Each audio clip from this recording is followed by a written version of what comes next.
Chaque jour, Charles et Carole vous présentent la leçon de l'école du sabbat.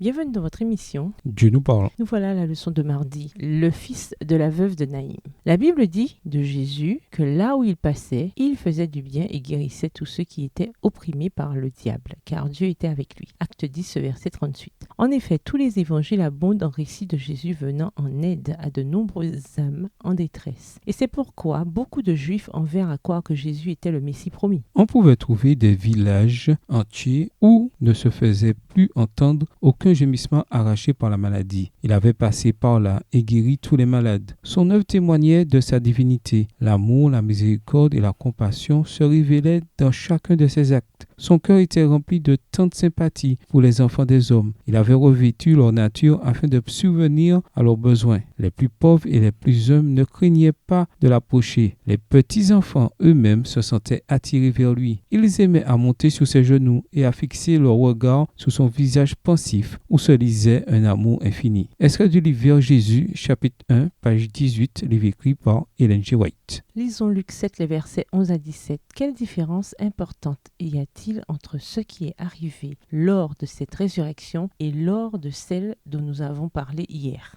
Luc 7, les versets 11 à 17. Le jour suivant, Jésus alla dans une ville appelée Naïm. Ses disciples et une grande foule faisaient route avec lui. Lorsqu'il fut près de la porte de la ville, voici, on portait en terre un mort, fils unique de sa mère, qui était veuve. Et il y avait avec elle beaucoup de gens de la ville. Le Seigneur, l'ayant vue, fut ému de compassion pour elle et lui dit, « Ne pleure pas ». Il s'approcha et toucha le cercueil. Ceux qui le portaient s'arrêtèrent. Il dit, « Jeune homme, je te le dis, lève-toi. » Et le mort s'assit et se mit à parler. Jésus le rendit à sa mère. Tous furent saisis de crainte et ils glorifièrent Dieu, disant, « Un grand prophète apparut parmi nous et Dieu a visité son peuple. » Cette parole sur Jésus se répandit dans toute la Judée et dans tout le pays d'alentour. Au cours de son ministère en Galilée, Jésus guérissait les malades et chassait les démons. Un jour, ses disciples et lui arrivèrent aux portes de Naïm, où passait un cortège funèbre. Dans le cercueil ouvert se trouvait le fils unique d'une veuve inconsolable. Touché de compassion pour cette mère en deuil, Jésus lui dit « Ne pleure pas ». Puis Jésus se tourna vers le fils et lui ordonna « Jeune homme, je te l'ordonne, réveille-toi ». Le fils revint à la vie et Jésus le rendit à sa mère. Luc 7, les versets 13 à 15. La présence de Jésus renversa le scénario et beaucoup de gens qui avaient été témoins de ce miracle surent non seulement que quelque chose de stupéfiant venait d'arriver, mais que quelqu'un de spécial, il l'appelait un grand prophète,